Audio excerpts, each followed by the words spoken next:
النبي الصادق الأمين صلى الله عليه وعلى آله الطيبين وأزواجه الطاهرات أمهات المؤمنين وأصحابه القادة الغر الميامين والتابعين لهم بإحسان إلى يوم الدين أما بعد فأوصي نفسي وإياكم أيها المسلمون وأيتها المسلمات بتقوى الله عز وجل رب الأرض والسماوات فإنه قد فاز المتقون يا أيها الذين آمنوا اتقوا الله حق تقاته ولا تموتن إلا وأنتم مسلمون. Bapak dan Ibu kaum muslimin dan muslimat, al-hadirin wal hadirat wal musyahidin wal musyahidat yang saya muliakan, yang saya hormati, yang saya cintai. Alhamdulillah, bersyukur kita kepada Allah pada kesempatan yang mulia ini. Allah izinkan kita berada di Masjid Raya ini. Mudah-mudahan kita termasuk yang senantiasa menegakkan zikrullah di rumah Allah ini dengan majlis-majlis ilmu yang semakin mengokohkan dan menguatkan hendaknya. Salawat dan salam kepada baginda Nabi alaihi salatu wassalam. Semoga salawat dan salam kita menjadi tanda terima kasih kita kepada Nabi alaihi salatu wassalam, dan juga kita berharap mudah-mudahan menjadi penyebab kita dapat syafaat pada hari kiamat nanti. Melanjutkan pelajaran kita bersama Imam Ibn Abi Hatim Ar-Razi rahimahullah ta'ala melalui kitabnya Manaqibu Asy-Syafi'i atau Adabu Asy-Syafi'i wa Manaqibuh. Masih menyempurnakan bab ma dzukira min tawadhu'i Asy-Syafi'i wa khudu'ihi lil haqq. Bab tentang tawadhu'nya Imam Asy-Syafi'i dan tunduknya beliau pada kebenaran. Kita masuk pada alinea ke-94 atau riwayat ke-94. Qala Ar-Rawi rahimahullah akhbarana Abul Hasan, telah menceritakan kepada kami Abul Hasan Ali ibn Abdul Aziz ibn Mardak An-Nisaburi. Rawi kitab ini dari penulis Abu Muhammad Abdurrahman bin Abi Hatim. Qala akhbarana Abu Muhammad, telah menceritakan kepada kami Abu Muhammad, yaitu Abdurrahman ibn Muhammad ibn Idris ibn Al-Munzir Al-Hanzali Ibn Abi Hatim Ar-Razi. Qala akhbarana Abi, telah menceritakan kepada kami bapakku, yaitu Imam Abu Hatim Ar-Razi, yaitu Muhammad ibn Idris ibn Al-Munzir Al-Hanzali Ar-Razi. Qala, dia berkata, Sami'tu Rabi' ibn Sulaiman, saya mendengar Ar-Rabi' bin Sulaiman, yaitu Rabi' bin Sulaiman Al-Muradi Al-Mu'adzin Al-Misri, murid Imam Asy-Syafi'i rahimahumullah. Yaqul, berkata, hamma Asy-Syafi'i bil khuruji, yakni min Misr. Asy-Syafi'i berniat hendak meninggalkan Mesir. Syafi'i hendak meninggalkan Mesir. Ini pada kali yang pertama, karena Imam Asy-Syafi'i 2 kali ke Mesir. Dan yang kali kedua sampai meninggalnya di Mesir tahun 204. Jadi Asy-Syafi'i ingin keluar meninggalkan kota atau meninggalkan Mesir. Wa kana baqiya alayya min kitabil buyu' syai'un. Namun ada sebagian dari kitabnya, Kitabul Buyu', yang belum sempat saya baca kepadanya. Artinya belum sempat dipelajari bersama Imam Asy-Syafi'i rahmatullahi alaih. Selebihnya sudah. Faqultu lisy-Syafi'i, lalu saya katakan kepada Asy-Syafi'i rahimahullah, ajizhu li, kalau tidak sempat saya terima dengan mendengar langsung dari Syekh, maka beri saya ijazah, izinkan saya meriwayatkannya. Ya, seperti pada hari ini kan rata-rata sanad kita dengan ijazah. Dites oleh Syekh, baca sebagian beberapa hadis atau beberapa bab, selepas itu saya berikan ijazah kepada semua yang hadir untuk meriwayatkannya dari saya. Ya, rata-rata adalah ijazah. Nah, Imam Syafi'i rahimahullah diminta oleh muridnya Rabi' bin Sulaiman untuk meriwayatkan sebagian dari Kitabul Buyu'. Kalau kitabnya semua sudah, tinggal sebagian kecil dari atau sebagian dari Kitabul Buyu'. Minta yang ini diberikan izin meriwayatkannya, supaya dia punya hak riwayat dari gurunya Imam Asy-Syafi'i rahmatullahi alaih. Faqala li ma quri'a alayya wa kama quri'a alayya. Kata Imam Syafi'i rahimahullah, yang dibaca kepadaku seperti yang dibaca kepadaku. Artinya yang riwayat yang muktamad adalah yang dibacakan kepadaku. Artinya murid membacakan kitab gurunya, lalu gurunya mendengarkan, dan ini namanya adalah al-ardu ala syekh, yaitu kitab syekh dibacakan oleh murid kepada syekh. Ini sama dengan syekh sendiri membacakan lalu didengar oleh murid-muridnya. Tapi yang pertama, yaitu syekh yang membacakan, itu lebih kuat dibanding daripada murid yang membacakannya kepada syekh. Sebab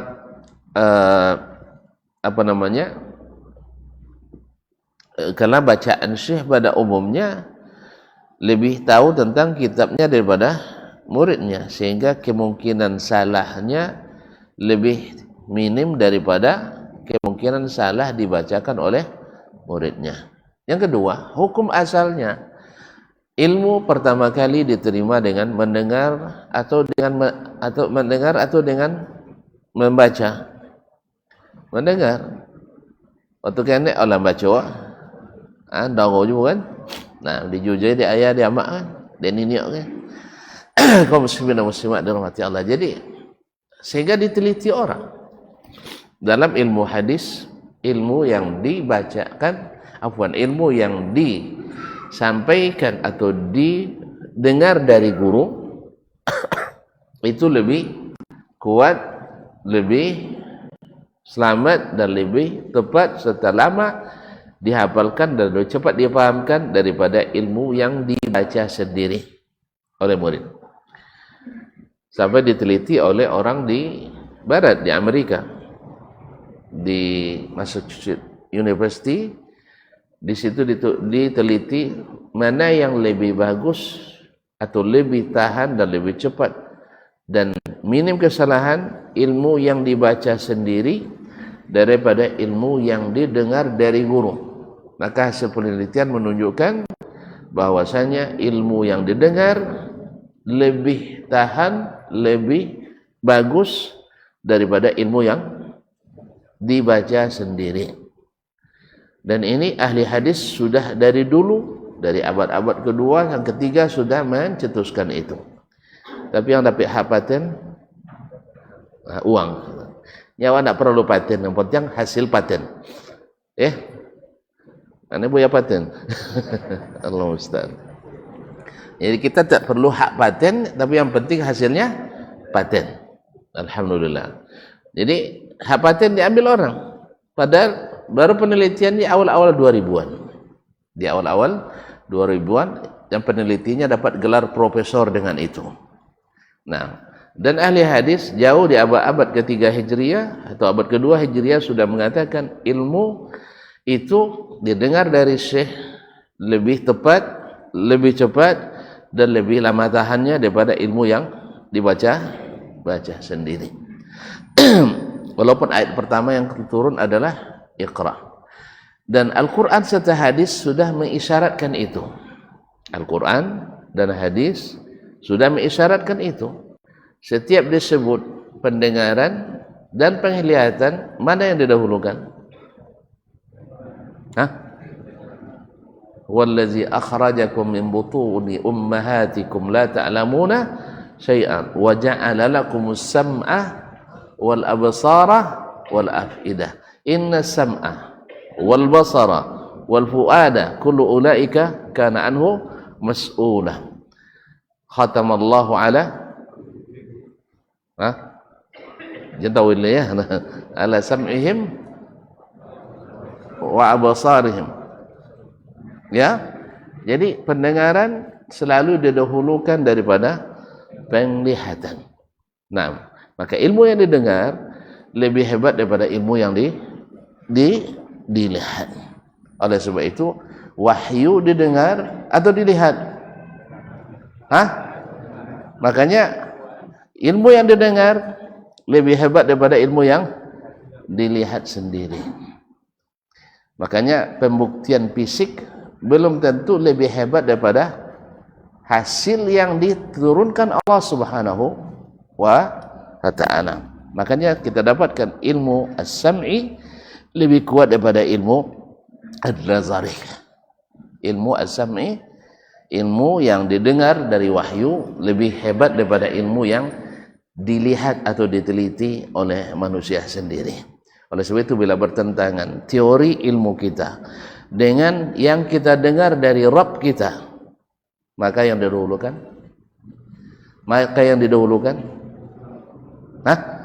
Yang didengar dari Allah Subhanahu wa ta'ala. Kalau ada yang membalik, berarti dia terbalik. Kalau ada yang membalik, berarti dia terbalik, karena sering makan apam balik. Ma'asyal kiram dirahmati Allah Subhanahu wa ta'ala. Nah, Imam Asy-Syafi'i rahimahullah mengatakan, ma quri'a alayya kama quri'a alayya. Pokoknya yang dibaca itu yang saya izinkan, yang tidak belum. Nah, artinya Imam Asy-Syafi'i rahimahullah dan riwayat ini seolah-olah beliau tidak menyetujui riwayat dengan hanya sekedar ijazah. Dengan sekedar ijazah. Tapi Imam Al-Baihaqi yang juga meriwayatkan riwayat ini dalam kitabnya Manaqibus Syafi'i, dia mengatakan Imam Syafi'i tidak mengatakan tidak boleh, tapi tidak suka saja. Artinya makruh. Artinya sah riwayat sah, tapi tidak dianjurkannya. Sah riwayat sah. Karena dalam kitab Imam Al-Khatib Al-Baghdadi dalam Nasihah li Ahli Al-Hadis, juga dalam Al-Kifayah, beliau menyebutkan meriwayatkan dengan sanadnya dari Imam Asy-Syafi'i rahimahullah ta'ala, bahwa beliau membolehkan meriwayatkan ilmu khususnya hadis dengan al-ijazah. Nah, fa'adtu alaihi fa'ada mithla ma qala awalan. Saya minta lagi, tetap jawabannya sama. Pokoknya yang dibaca sama dengan yang dibacakan. Kalau tidak sah, tidak sama. Nah, wa ma zadani ala zalik. Dia tidak menambah kecuali itu saja. Artinya tidak bisa ditawar, tidak bisa dilobi. Nah, apa sebab? Mungkin wallahu alam Imam Syafi'i tak mengizinkan itu supaya ingin murid-muridnya betul-betul mutqin, betul-betul profesional. Jadi bukan hanya sekedar dapat ijazah padahal tidak dipelajari langsung kepadanya. Kan murid khususnya ini. Yang kedua, wallahu alam, mungkin Imam Syafi'i masih berharap balik lagi ke Mesir. Dan memang beliau akhirnya balik lagi, karena sementara pokoknya sabarlah dulu. Nanti kalau Ustaz dah balik, nanti Ustaz akan bacakan kepada kalian. Nah, wallahu alam. Summa manallahu azza wa jalla alaina bihi. Kemudian Allah memberikan nikmat kembali Syafi'i kepada kami. Imam Syafi'i kembali kepada kami, fa aqama indana. Lalu dia tinggal bersama kami, fasami'na ba'da dzalika minhu. Akhirnya kitab Al-Buyu' tadi kami dengar langsung dari Imam Asy-Syafi'i, wa tuwfiya indana, sampai wafatnya pun tetap bermukim bersama kami di Mesir. Ma'asyiral kiram dirahmati Allah, diperkirakan riwayat keduanya Imam Syafi'i ke Mesir itu sekitar tahun 198 atau 199 Hijriah, lalu di tahun 204 beliau Allah panggil dalam umur yang hanya berapa umur Imam? Kan lahir 150. Lahir 150, wafat 204. 54 tahun. Naam. Rahimahullah rahmatan wasi'ah. Yakni annahu karihal ijazah. Ini tafsiran dari perawi bahwa Imam Asy-Syafi'i tidak suka memberikan riwayat dengan ijazah. Beliau lebih mengutamakan kalau tidak syekh yang membacakan, murid mesti membacakan. Adapun ijazah itu kalau seandainya tidak mungkin, artinya solusi terakhir. Misalnya datang orang dari jauh dari Andalus sana, waktunya hanya terbatas dan dia harus membawa riwayat sebanyak-banyaknya sehingga diberikan ijazah. Nah,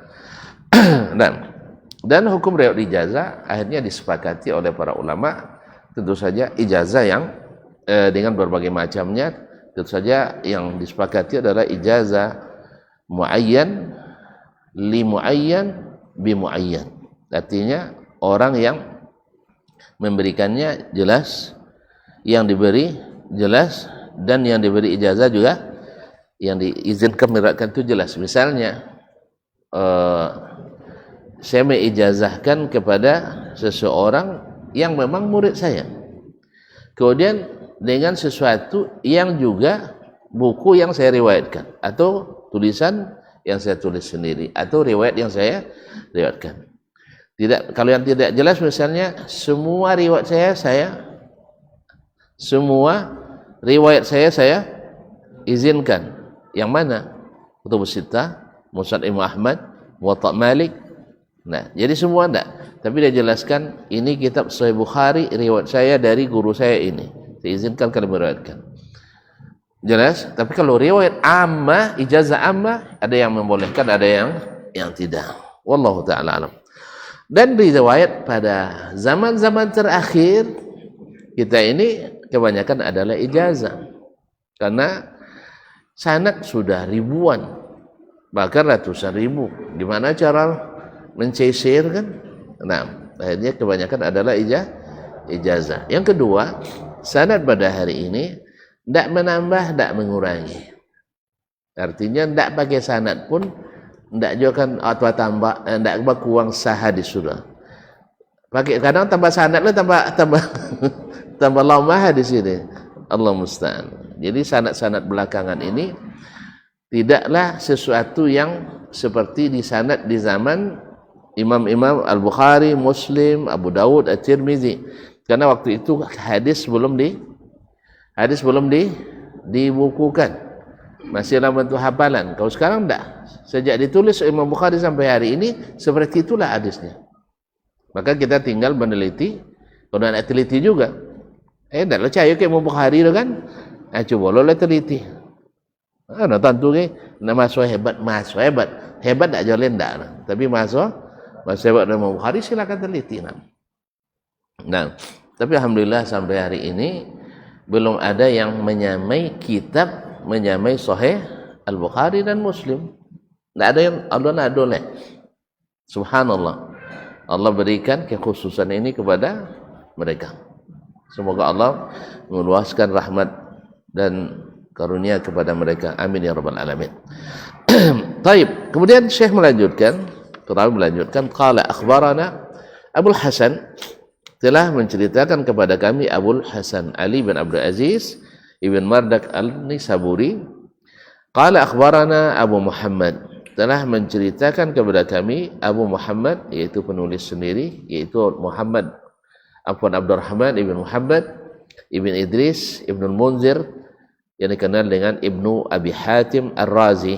Nah, qala haddatsana Ar-Rabi' bin Sulaiman, telah menceritakan kepada kami Ar-Rabi' bin Sulaiman Al-Muradi Al-Muazzin Al-Misri yang tersebut dalam sanad sebelumnya. Qala, dia berkata, qala Asy-Syafi'i, berkata Imam Asy-Syafi'i rahimahullah, iza qara'a 'alaikal muhaddits, apabila muhaddis maksudnya syekh sendiri yang membacakan kepadamu hadis, yang membacakan kepadamu hadis, faqul haddatsana, faqul haddatsana, yaitu telah menceritakan kepada kami. Kalau terjemahan bahasa kita sama. Makanya mengajarkan mustalah hadis pakai bahasa Indonesia kadang tak ngerti mana orang, ngerti bahasa acu gitu. Jadi kalau maju mau di kuliah, pada kuliah bahasa Arab, ndak bahasa acu, ndak jura, ndak bisa paham mustalah ini. Kalau Indonesia ndak mewakili ini, tapi bahasa acu lain. Nah, yang mana lawe bahasa acu bahasa Indonesia? Sama. Ada yang dalam bahasa acu, ndak ada bahasa Indonesia. Ndak ada. Nah. Baik, kaum muslimin dan muslimat dirahmati Allah. Jadi bila muhaddis yang membacakan, arti syekh yang membacakan, misalnya kan Imam Al-Bukhari mengatakan haddatsana fulan. Misalnya haddatsana Zuhair ibn Harb. Qala haddatsana Abu Muawiyah an Abi Wa'il, sampai kepada Nabi alaihi salatu wassalam. Kalau Imam Bukhari yang membacakannya ke murid-muridnya, maka murid mengatakan haddatsana, haddatsana. Tapi kalau ditunjuk salah seorang muridnya yang membacakan, seperti misal Muhammad bin Yusuf Al-Firyabi, lalu dikatakannya qara'a au quri'a alaihi, dibacakan kepada Imam Al-Bukhari. Haddatsakum Muhammad, misalnya Az-Zuhair ibn Harb, qala haddatsana Abu Muawiyah. Yang seperti ini riwayatnya, kata Imam Asy-Syafi'i, faqul akhbarana, faqul akhbarana. Sebenarnya al-hadis wal khabar dalam bahasa Arab itu sama artinya dalam bahasa kita, yaitu memberitakan, menceritakan. Tetapi kalimat at-tahdis itu lebih kuat daripada kalimat al-ikhbar. Walaupun maknanya sama. Sama-sama kalau bahasa kitanya mengkhabarkan, menceritakan. Makanya orang-orang periwayat yang bukan ahli hadis disebut akhbari, pembawa berita.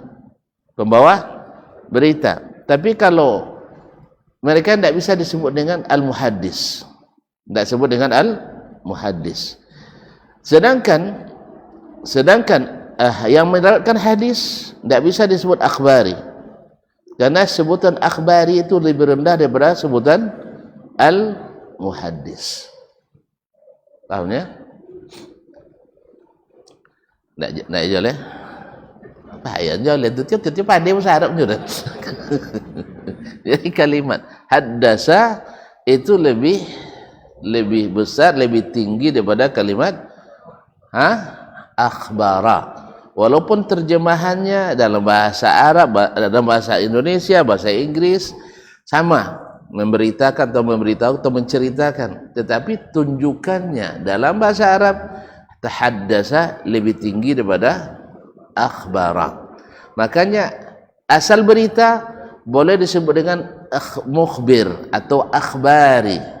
Tapi kalau berita dari Nabi tidak bisa disebut dengan mukhbir atau akhbari, tapi mesti muhaddis.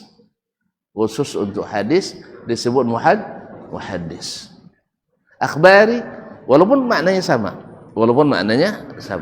Oleh sebab itu para ulama hadis ingin membedakan antara kalimat haddatsana dengan akhbarana, bahwa kalau dari syekh lafaznya itu haddatsana. Tapi kalau murid yang bacakan, walaupun dianggukkan oleh syekh di depan syekh akhbarana. Apa sebab? Karena syekh yang melafazkan dia menerima dulu dari gurunya. Kalau ini tidak dibacakan kepadanya, lalu dia dengarkan. Jelas? Maka disebut dengan akhbarana. Artinya ini untuk diketahui oleh para penuntut hadis. Setelah itu, khususnya di belakangan, bila kita temukan dalam sanad hadis haddatsana, maka itu berarti dari lafaz syekh. Tapi kalau kita temukan akhbarana, berarti dari lafaz murid, walaupun didengarkan oleh syekh. Bahkan kadang untuk ijazah saja boleh dipakai akhbarana. Ijazah tidak diwacong hadis sudah, hanya diizinkan meriwayatkan pakai akhbarana. Kalau hadasana tidak, hadasana tidak bisa dipakai kecuali memang dari lafaz syekh langsung. Dan kita sudah tahu tadi bahwa yang didengar dari syekh lebih tinggi, lebih bermutu daripada yang didengar dari murid. Jelas? Kan sudah sebut tadi, dapat gelar profesor orang dengan penelitian itu. Oleh sebab itu, jangan sampai tidak berguru. Ya, jangan sampai tidak berguru. Tapi jangan sembarang guru. Karena 1000 guru tapi mengacau kok pemahaman, tidak ada guna orang. Awak lalui kaji sudah itu bengkok dia ada. Lah sama-sama nunjuk kata sudah itu tidak jawab ke mana pergi. Kan ya. Ayat Al-Quran kata je nunjuk, hadis kata je nunjuk. Apa lagi? Akal sehat kata je nunjuk, fitrah ya kata je saja. Inyo sendiri kata je nunjuk. Sah? Kan ketika nyonya Allah Taala ke mana nunjuk? Kata mana ni ada? Kata kita tanya tu kata Allah Taala salah tunjuk. Salah tunjuk. Jadi kalau macam ni kau jendang kan judulnya mau sak kaji nama. Nah, walaupun awaknya non salah, Quran salah, hadis salah, fitrah salah, inyo pun salah tunjuk. Salah tunjuk. Walaupun 1000 guru tak ada guna orang. Sebab Nabi Muhammad sallallahu alaihi wasallam gurunya apa orang? Guru Nabi awak apa orang? Satu. Tapi satu sebanding dengan tidak ya sebanding. Nah, artinya mewakili semua guru. Jadi tidak ada masalah kalau seandainya sampai dan seorangnya gurunya Nabi Muhammad je guru misalnya. Tuh ada masalah? Ada masalah? Abu Bakar pun guru. Soalnya Nabi Muhammad gurunya kan. Sah? Hah? Jadi sahabat loh adanya. Enggak, kalau basuh. Tapi haji bisa membaca selawat ma'ajun lah kan. Baca selawat basuh je Nabi tak aja. Jago. Lalamu sama ma'ajun lah. Dan cik pertanyaan dan iya kullu bid'atin dalalah. Cik itu tanya. Mana buat tu ya Rasulullah? Kullu bid'atin dalalah atau laisa kullu bid'atin dalalah. Tapi sudah itu jangan bantah jawab lebih. Kalau bantah itu kena wangi di Rasulullah SAW. Iya kan? Dan pasti jawabannya lah jalelah itu membaca qadar salat Jumat dan ulang-ulang tak jangan rati dia kan itu. Kan diulang-ulang oleh Nabi di khutbahnya. Ulang-ulang. Fa inna kulla muhdatsatin bid'ah wa kulla bid'atin dalalah. Tu cahayanya ke orang-orang kini rulanya ndak soda bid'ah sesat denya. Tuinya dah belajar ilmu mustalah hadis, lah jadi guru mustalah lagi. Ketika bab bid'ah, baca dari Ibnu Hajar bahwa bid'ah itu terbagi duanya. Satu mufassiqah, satu mukaffirah. Tu bid'ah hasanah ke mana masuk? Bid'ah itu terbagi dua, membuat uang pasir cia, membuat uang kapiu cia. Ke mana masuk bid'ah hasanah tu? Hah? Kalau pasio ada hasanah tu. Kalau kapiu ada. Allah biar tak lah deh. Kalian jangan ngapir uang weh. Tak, kita tak boleh ngapirkan orang. Kecuali yang dikapirkan Allah dan Rasulnya sallallahu alaihi wasallam. Itu pun ingat, kita tidak seperti khawarij, tidak seperti yang disangka orang. Asal kita kafirkan perbuatan, pelakunya langsung kafir, itu tidak, salah itu. Ada 5 stasiun lagi harus dilewati. Apa nak dewasa? Isu halo lah. Si itu hati capek-capek tu dengan pion wampanya. Ada 5 stasiun. Tak pergi ke stasiun kedua sebelum selesai di stasiun pertama. Tak senang dah. Khawarij iya. Asal ada buat ke perbuatan kafir, langsung kafir. Langsung diperangi. Kalau kita tidak. Bahwa mengafirkan perbuatan la yastalzim kufra fa'ilihi. Tidak mesti kafir pelakunya. Ada syarat-syarat dan ada mawani'. Kalau nak tentu, jangan bercerita. Kalau nak obek, jangan buat fitnah. Nyatanya kayaknya Wahabi tu kan kapiun uang, nyapunya Wahabi tu kalau kapiun uang apa syarat? Nyapu kok kapiunnya. Tak sengerati sana. Tiba-tiba cik nuduhnya lah syekh godang lalu, kiai lah kalau. Itu masalahnya tak paham no. So itu menafsirkan ucapan orang. Itu tazabbaba qabla yatakhasram. Lah jadi kismis nyalon masak. Kismis abenya apa? Namanya dia petantu deh. Kismis itu adalah apa namanya? Anggur yang dikeringkan. Kalau alun masak dikoyang mani masam. Masam itu tu banyak kini tu. Nyo ndak ngerti tapi bercita gadang. Asyik saya milo nak disalang deh. Iya, yang saya nak salang dah. Allah musta'an. Ala kulli hal. Nak kau ayu saya. Catat Ustaz. Judul tabligh akbar. Nak kau ayu saya. Encak dah? Apa arti tu nak kau ayu saya dah? Aisyah lah bahas insya-Allah. Nak kau ayu saya dah. Allah musta'an. Jelas ya? Jadi muhaddis itu khusus hadis, tapi mukhbir, ikhbari, beritahu apa masuk disebut akhbari atau mukhbir. Kalau hadisnya, makanya dia khusus. Oleh sebab itu, kaum muslimin dan muslimat, Imam Asy-Syafi'i dari awal sudah membedakan ini. Jadi kalau dibaca oleh syekh, maka sebut hadatsana. Kalau dibaca oleh murid, sebut akhbarana. Walaupun kalau terjemahannya payahnya tetap juga memberitahukan, menceritakan. Makanya harus pandai bahasa Acu atau bahasa Arab kalau nak belajar mustalah hadis dengan sempurna. Ini caya. Iya kalau tu kami belajar mustalah dulu di apa sih? Di Islami dulu di sore Selasa. Kalau nak ngerti kawan pakai bahasa Arab, pakai bahasa Acu. Kalau Indonesia tidak paham. Jadi mau belajar mustalah lagi Indonesia tidak apa-apa lagi pakai bahasa Inggris boleh. Tambah tak boleh. Kaum muslimin dan muslimat dirahmati Allah.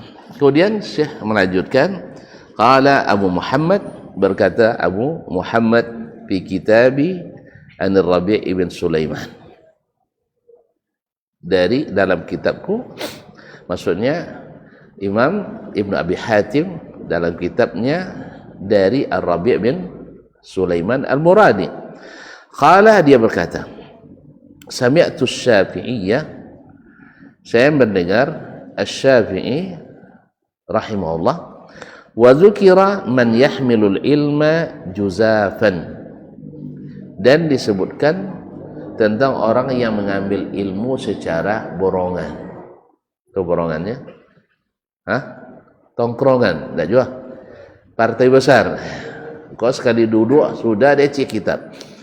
Kan ya, sekali duduk sudah cek kitab. Kan banyak bunyi itu kan. Dan itu banyak kawan-kawan yang memang kojo mancing sanad. Ya, itu cek memang dapat. Dapat satu sanad, cuman selesai baca Allahu a'lam. Ngerti Allahu a'lam. Nah, ada orang yang tak bersanad. Ya, atau tak diketahui ada sanadnya, misal Syekh bin Bas. Tak tentu tak mau bebas sanad dah, tapi ilmunya Masya Allah. Syekh, nah, sampai Syekh Albani sendiri mungkin tak bersanad banyak, tetapi ilmunya, tak sebanyak orang, banyak daripada orang yang banyak sanadnya tadi. Ini sanad ijazah aja nya, PK Maroko, Celo Syekh bersanad, Syekh minta sanad. Ada yang sebagian memberikan dengan mudah, ada sebagian memberikan dengan syarat. Nah, ada kulihan. Dan mohon maaf, tidak semua muhaddis itu kan paham. Tidak semua muhaddis itu paham. Tidak semua yang bersanad itu ngerti. Nah, karena riwayat beda, fikih beda. Tetapi jangan pula dikatakan bahwa setiap faqih itu atau setiap muhaddis tidak faqih, tidak. Sebab seluruh ulama-ulama mujtahid dulu adalah ulama-ulama hadis. Siapa pertama? Sayyiduna Muhammad sallallahu alaihi wasallam.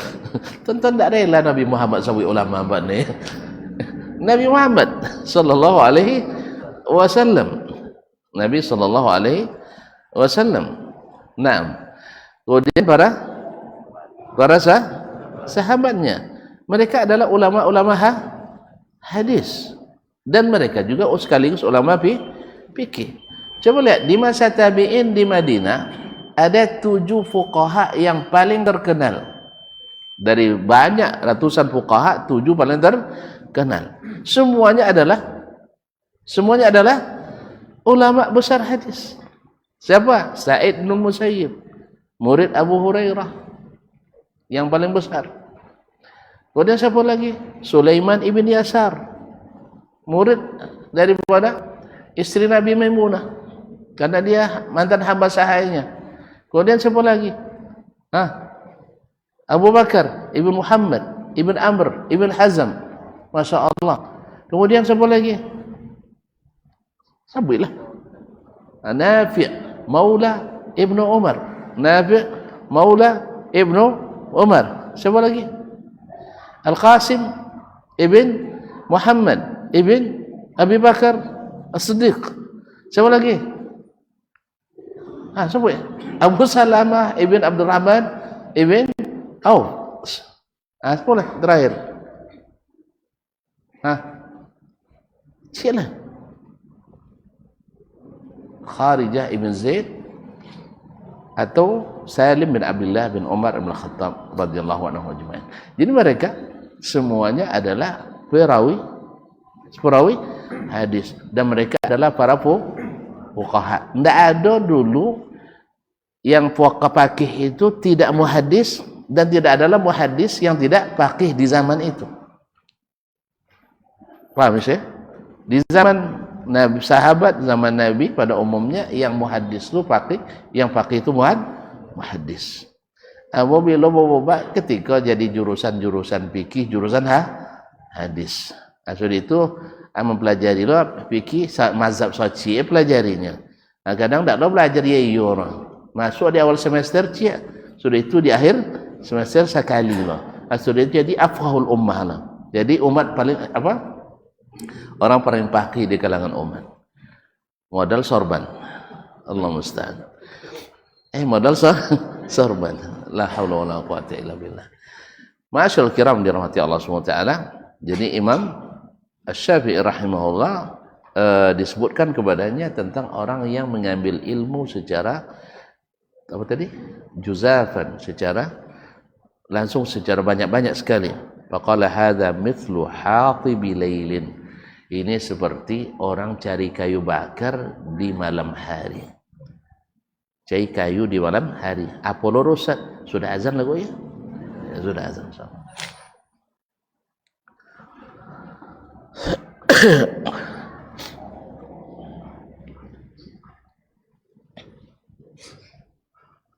Allahu Akbar, Allahu Akbar. Allahu Akbar. Allahu Akbar. Allahu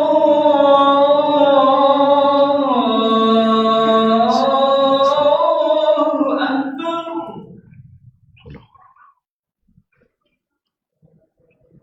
Asyhadu an la ilaha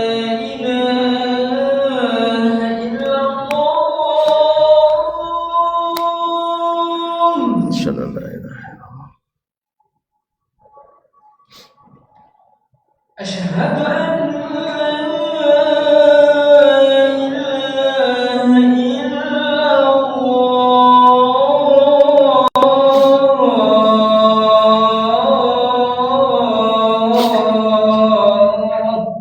Asyhadu an la ilaha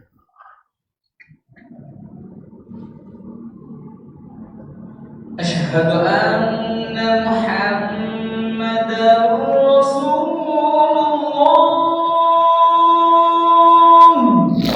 asyhadu anna Muhammad أشهد أن محمدا رسول الله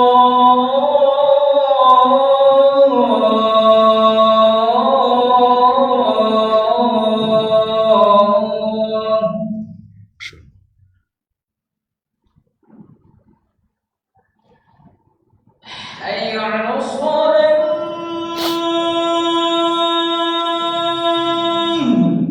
la hawla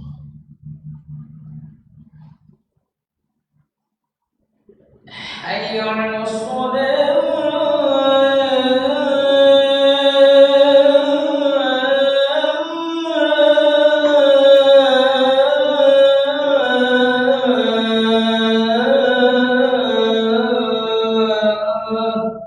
la hawla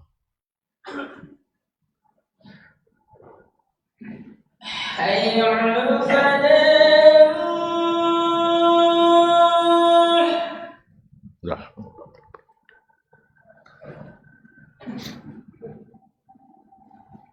حي على الفلاح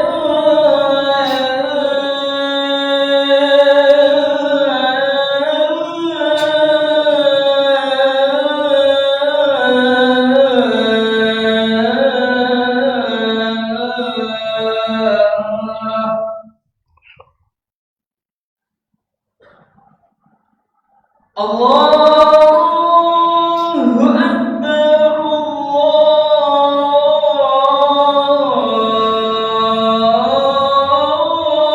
أكبر Allahu لا إله إلا الله wa asyhadu Allahumma rabb hadhihi as-salati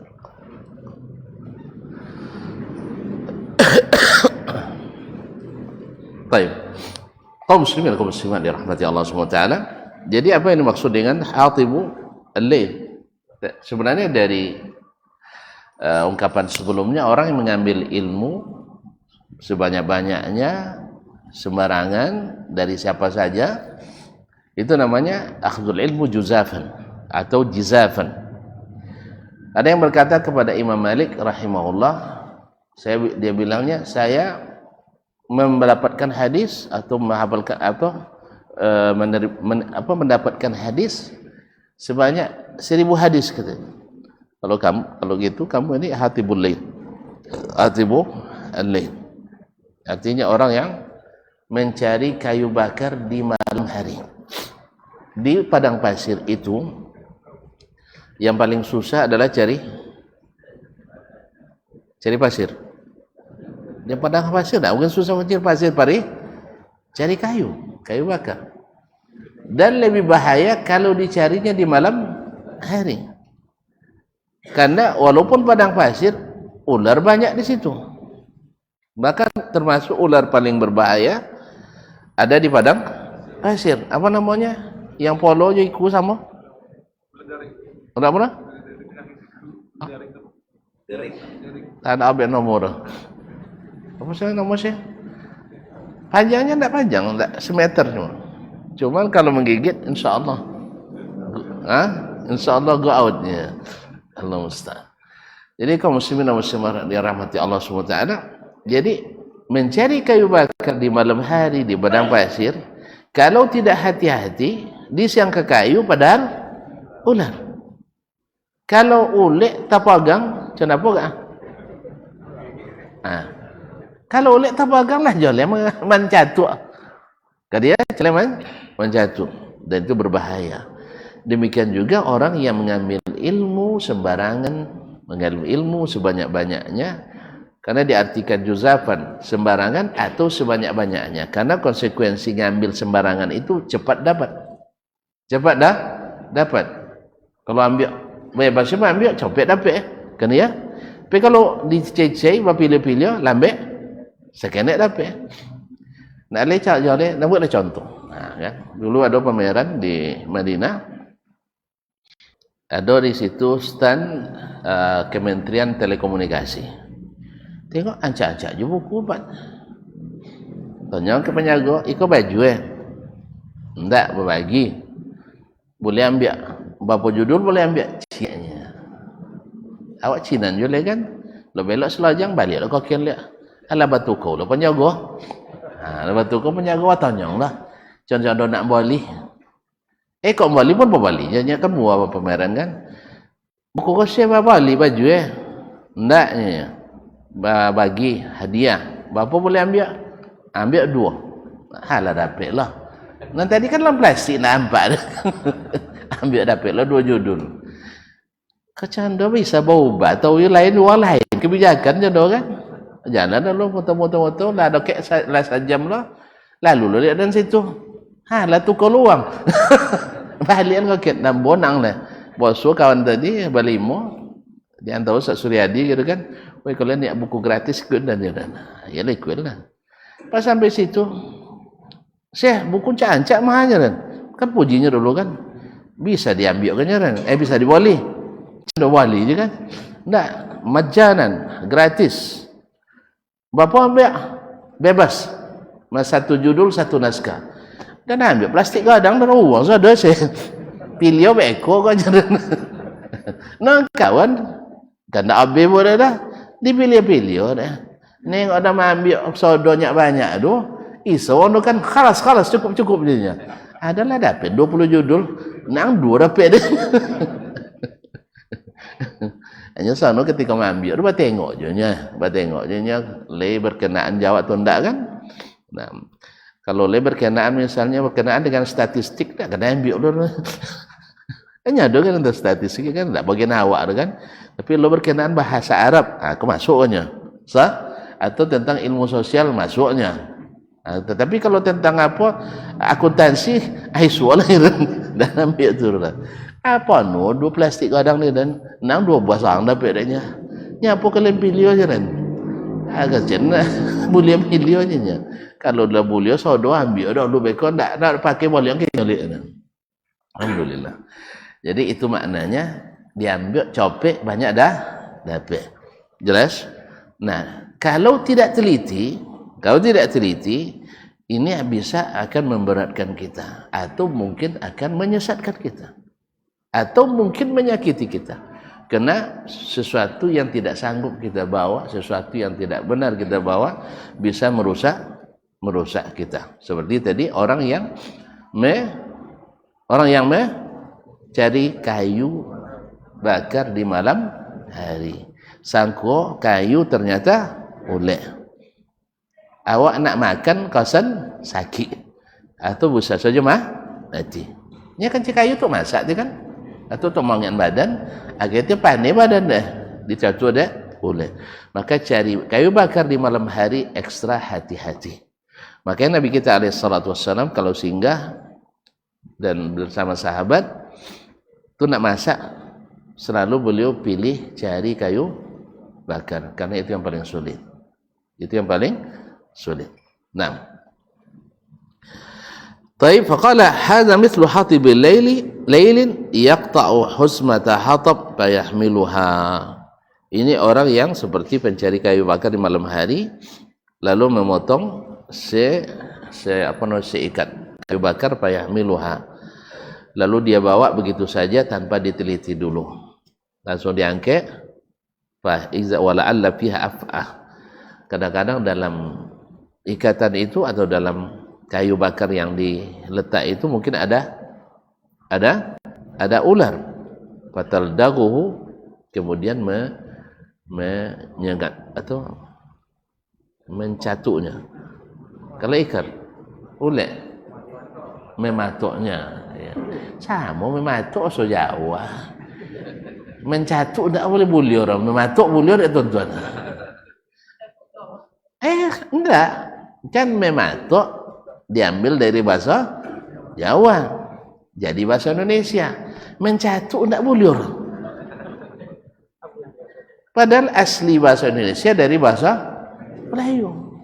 Itu awak tak pede dengan awak, ada pede dengan kaum muslimin. Mencatut ya.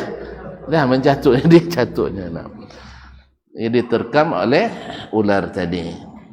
Ini kalau sudah diangkat, ular kan pantang dia terganggu.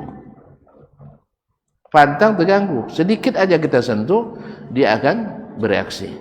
Tapi kalau kita biarkan dia, walaupun lewat di atas badan kita, misalnya kau boleh tolak ya, lalu dia tolak awak, jenggai, insyaAllah tak gigit.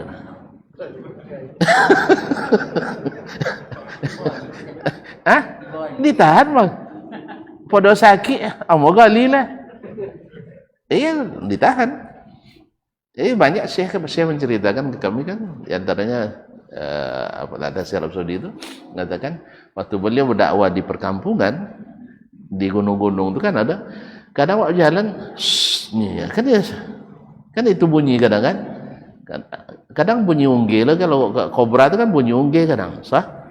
Kalau yang kodoh di sawit tantur yang apa nampak bang tak pernah boleh ya togak setengah awak kita togak weh.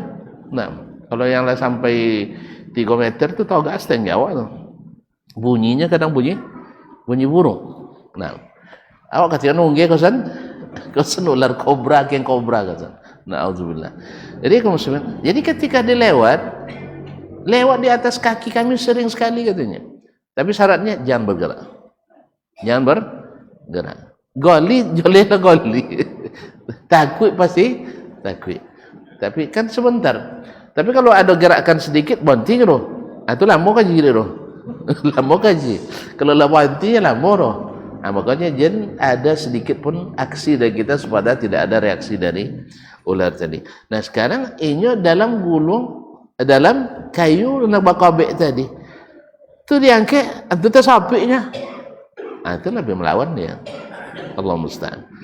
Nah orang yang cari ilmu dengan cara seperti itu tanpa meneliti dari mana dia dapatkan, seperti yang cari kayu bakar di malam hari tadi. Wa huwa la yadri, padahal dia tidak tahu. Zahirnya Masya Allah kayu sodo, bangunan sodo, tapi ternyata di dalamnya ada ular. Dan ini banyak di zaman ini. Hadis Sahih Bukhari nya. Ya, sampai kini lemas suratnya nonton yang potong. Datang bertanya, Mosong Nabi menyuruh untuk mendirikan salat pada malam Isra dan Mi'raj. Lepas buat tahunnya? Hah? Ya, sampai ke dan Sahih Bukhari dan Muslim lengkap dengan nomor, dengan terbitan sekali. Lapornya orang tidak suan hadis sudah. Dengan lapas yang disebutkan untuk menghidupkan malam Lailatul Isra dengan salat. Kecuali kalau maknanya adalah difardukan salat kepadaku pada malam Isra Mi'raj, tapi tidak dengan lapas itu. Baca di nomor itu doh, baca satu ke bawah, satu ke atas tidak surah. Tu tak tolong ke Google tak dia tu surah. Dia kan ada surah tuan-tuan sabut ke dan nah, nyalah banyak kasus jadi saya dulu ada orang bertanya jemaah pembina masjid kan, pembina pengurus iya di masjid. Datang ceramah ustaz malam tadi ceramah ustaz di masjid kami sabuin dia ada hadis Sahih Bukhari nya. Di situ disabuin mosong ada seorang sahabat bernazar akan menyembelih sapi. Tiba-tiba tak dapat membeli sapi dulu dah. Tak ada piti dah. Sana taklah tahu. Datang ke Nabi bapa cara solusi. Jadi Nabi dak solusi dak Nabi beko orang salat je kami. Selesai salat togak di pintu masjid itu. Sapunan qalu sebelum selesai zikir dan doa bersama tangkuknya sapi dunia. Kau kalau buat tu hadis ke ya banyak orang jadi korban. Awak tak lupa nanggung hadis tu dah. Cuman menganidakkan itu hati-hati juga gitu kan. Atau asal diulang baca lihat Bukhari dari awal sampai akhir. Baca copek kan. Baca copek tak baca melambik contoh gini kan. Baca tak bosu. Jadi Sahih Muslim, bukalah Sahih Muslim, tak jua. Jadi kita Imam Bukhari yang lain, bukalah Tarikhul Kabir, tak jua suruh. Bukalah di Juz'ul Qiraah. Pokoknya kita Imam Bukhari yang ada, baca. Tak suruh, kita tu buka Maktabah Syamilah. Tak jua suruh. Tanya dia saya Google, tak jua nahu. Asal itu dekat bertelpon Syekh dia kan, guru ambo di Madinah, ada orangnya Syekh hadisnya dia itu asli produk Indonesia dunia. Alah. Nah. Enggak tahu ni. Pokoknya yang pasti Sahih Bukhari tak ada. Sampai kini tak ada hadis sudah. Jadi subhanallah kaum muslimin bahwa berdusta dalam hadis itu pasti sampai hari ini masih ada.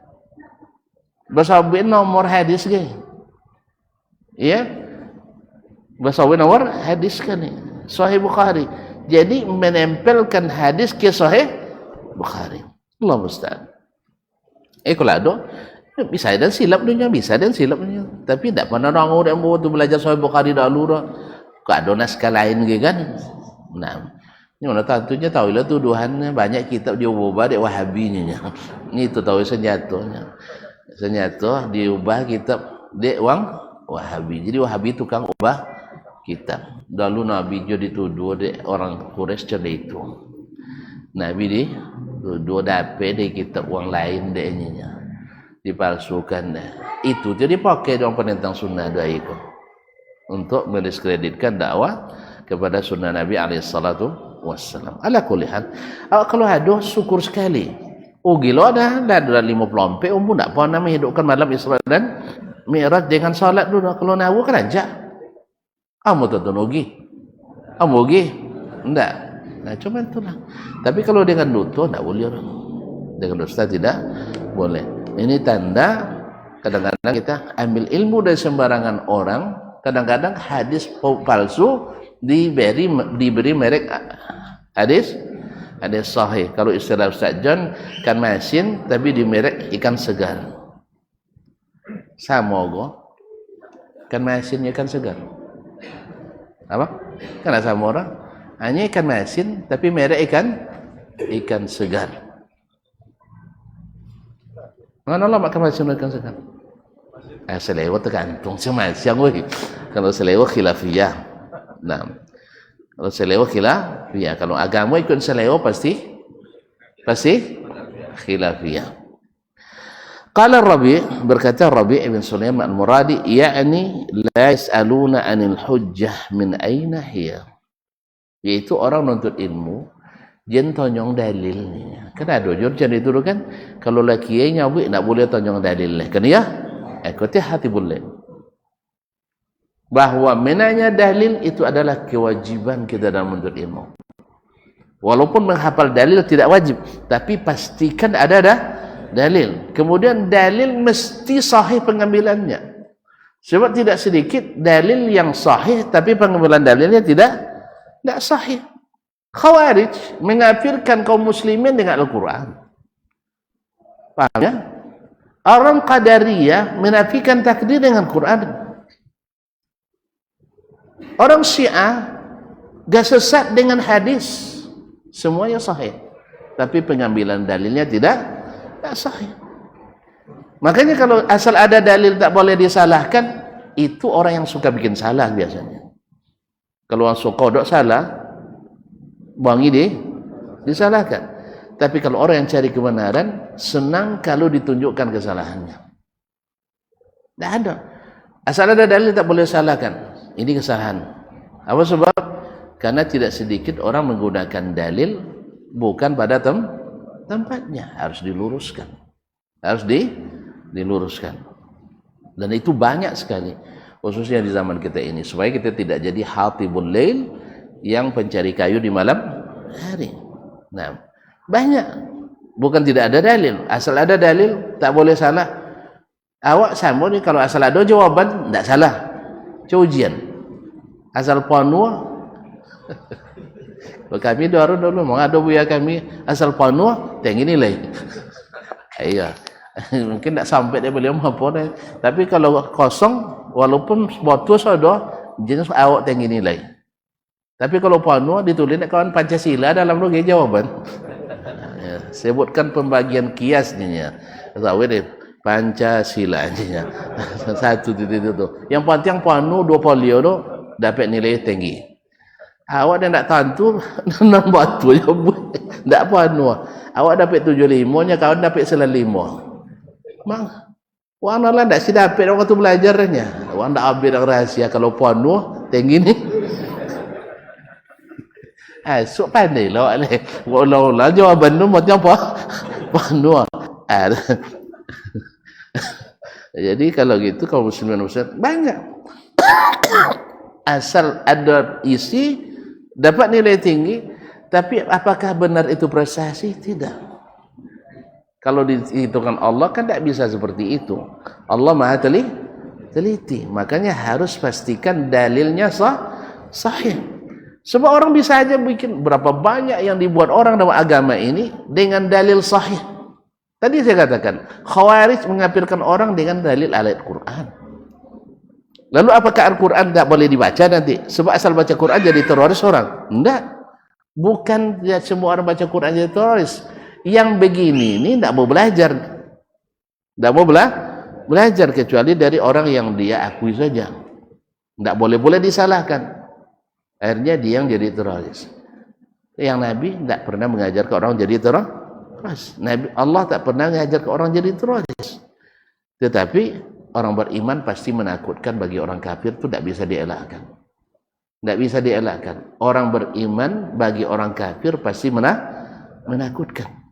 Karena dua lawan yang tidak bisa disatukan. Tetapi sebenarnya umat Islam tak pernah nakut-nakuti awak. Ketakutan tahu kan ya? Saya awak kena tuduh menakuti, ni awak kena takuti tahu. Allah musta'an.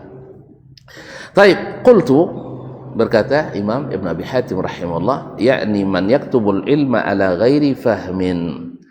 Maknanya adalah siapa yang menulis ilmu tanpa ikuti dengan pemahaman yang benar. Wa yaktubu anil kazzab, atau menulis hadis dari orang-orang pendusta. Wa anis saduq, dan dari orang yang jujur. Wa anil mubtadi' wa ghairihi, dari ahli bid'ah dan selain ahli bid'ah, bercampur-campur. Naam, anil afwan fayahmilu alil kazzab wal mubtadi'il abatil, sehingga dia meriwayatkan dari para pendusta dan ahli bid'ah hadis-hadis batil. Fayasiru zalika naqsan li imanihi, itu menyebabkan imannya berkurang. Wa huwa la yadri, sedangkan dia tidak menyadari. Sebab hadis yang palsu atau amalan yang dipalsukan atau bid'ah tidak akan menambah iman. Pasti. Makanya kita lihat orang-orang yang suka berdusta, baik berdusta dalam riwayat atau berdusta dalam amal, dibawakan kepadanya hadis Nabi, tidak segera menerima. Apa sebab? Otomatis imannya berkurang. Beda dengan orang yang tidak mau menerima bid'ah. Orang yang tak mau menerima hadis dusta, pemalsuan riwayat atau pemalsuan amal, dia tolak. Ketika diberikan hadis yang sahih, cepat dia menerima. Diberikan ayat, cepat dia menerima. Makanya Umar bin Khattab yang begitu keras menurut orang, kan keras dia, tapi diberikan hadis kepadanya, langsung dia merubah keputusannya. Jelas? Apa sebab? Imannya kuat. Tapi orang-orang yang biasa memalsukan amalan, diberikan hadis sahih kepadanya, dia akan berkelit. Tidak itu, makasih itu dajinya. Haji tidak paham dahnya, awak tidak pahamnya.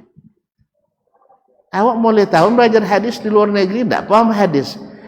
Inya 2 semester atau 2 kali semester belajar hadis, paham ini. Sudah lapik coror dah. Hebat kiai belajar hadis, bertambah lagi Masjid Nabawi lah kan, sampai tamat lagi kita hadis, tidak paham hadis. Inya 2 kali belajar semester, paham hadis, tidak lo jurusan hadis dah.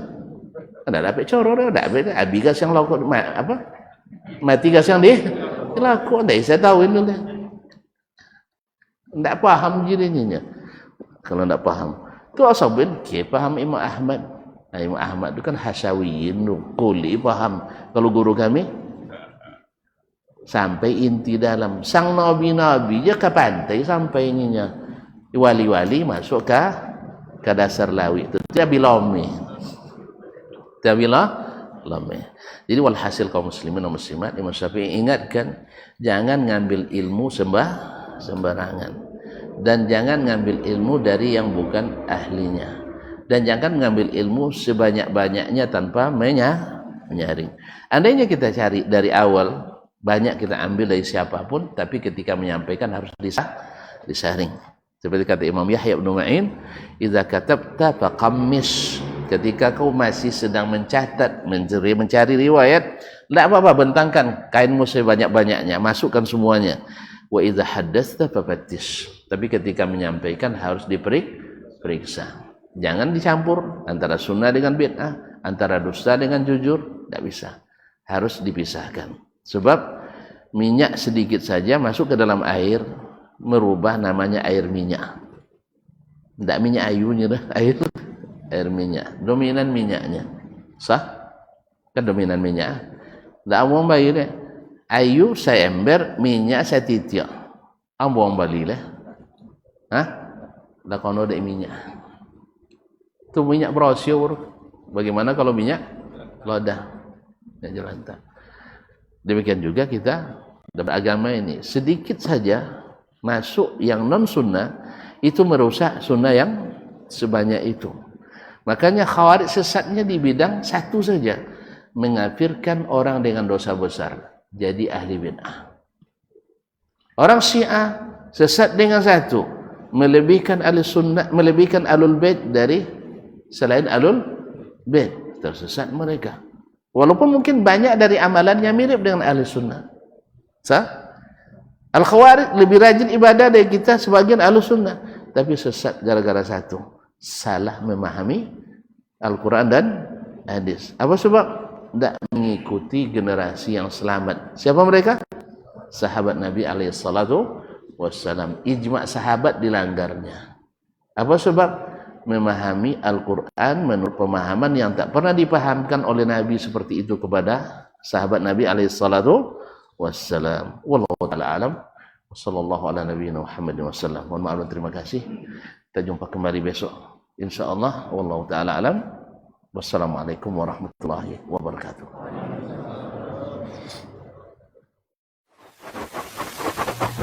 Barometer amal kita saleh tak salehnya di salat kita. Bila salat kita ikhlas dan sesuai dengan sunnah Nabi SAW, maka insyaallah amalan yang lain mengikuti. Ini aktivitas ini membantu saya di akhirat atau akan menyulitkan saya di akhirat? Kalau seandainya perbuatan itu ternyata akan menyulitkan kita di akhirat kelak, tinggalkan perbuatan itu. Anta ni'mal jund. Kamu adalah sebaik-baik prajurit. Coba lihat. Kamu adalah sebaik-baik prajurit. Maka tujuannya adalah menghancurkan kehidupan rumah tangga.